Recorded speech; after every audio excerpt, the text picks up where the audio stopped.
Hey guys, welcome back to another interesting video of TechTube, and in this video I am going to show you how to start free trial in Crunchyroll. So without any further ado, let's dive right into this exciting video.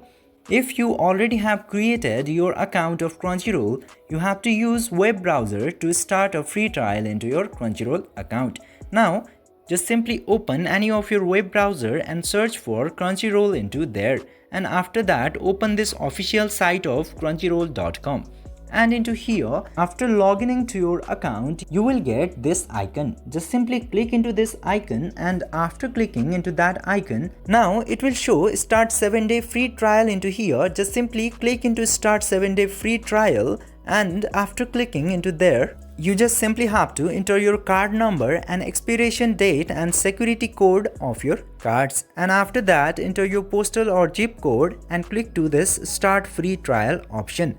And after doing this very easy steps, your free trial in Crunchyroll will be started. I hope this video was helpful for you. If yes, don't forget to like, share and subscribe to the channel to never miss another update. Thank you for watching the video.